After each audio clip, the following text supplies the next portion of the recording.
The night was unnaturally quiet in Wirral. A cold October wind drifted through the empty streets of Moreton, brushing past silent houses where everyone was fast asleep. Streetlights flickered faintly, casting long shadows across Meadowbrook Road. It was just after 1:00 a.m., the kind of hour where nothing ever happens, or so it seems. Inside one of those houses, 53-year-old grandmother Jackie Rutter was awake. The glow from her phone lit up her face as she sat in the stillness of her home. Everything felt normal. Safe. But outside, someone was already there. A figure stood in the darkness. Motionless. Watching. Dressed in dark clothing, face hidden behind a mask, the man waited with chilling patience.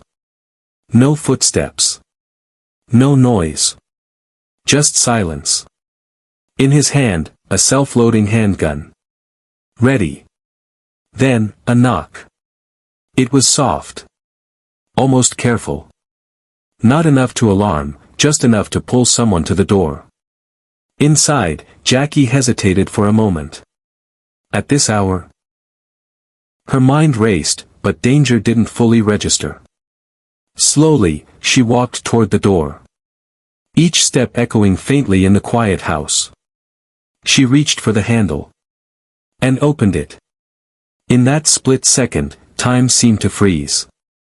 Standing inches away was the masked gunman. No words were exchanged. No warning given. The gun. A flash. A deafening bang shattered the silence of the night.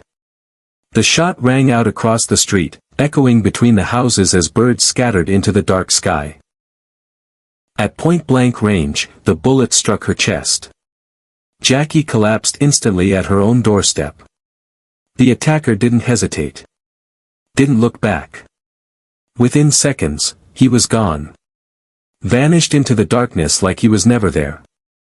And just like that, the quiet street of Moreton was no longer peaceful. Because this wasn't just a killing. It was the beginning of something far more sinister. What made this murder even more chilling, was the truth behind it. This wasn't random. It wasn't a burglary gone wrong. Jackie Rutter was never the target. Just 2 days before the shooting, a dangerous line had been crossed. In the shadows of Birkenhead, behind a quiet row of shops, Jackie's sons, Peter and Stephen, carried out a robbery that would seal their fate. They targeted a local drug operation, and took something far more valuable than just cash. A phone. But not just any phone. It belonged to James Byrne. Inside that device was the lifeline of a drug network, contacts, clients, deals, everything connected to what was known on the streets as the JJ line. Losing it wasn't just a setback, it was a direct hit to business, power, and reputation. And in that world, respect is everything. Byrne wasn't just another dealer.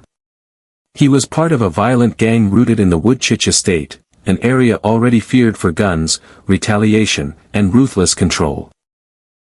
When news of the robbery reached him, it wasn't a question of if there would be revenge. But how brutal it would be. What followed was cold, calculated, and terrifyingly deliberate. Instead of going after the brothers directly, a different decision was made. A message needed to be sent. A message so powerful, it would echo across the streets and into every corner of the underworld. And that message came in the form of a single bullet. Fired at an innocent woman who had nothing to do with the crime.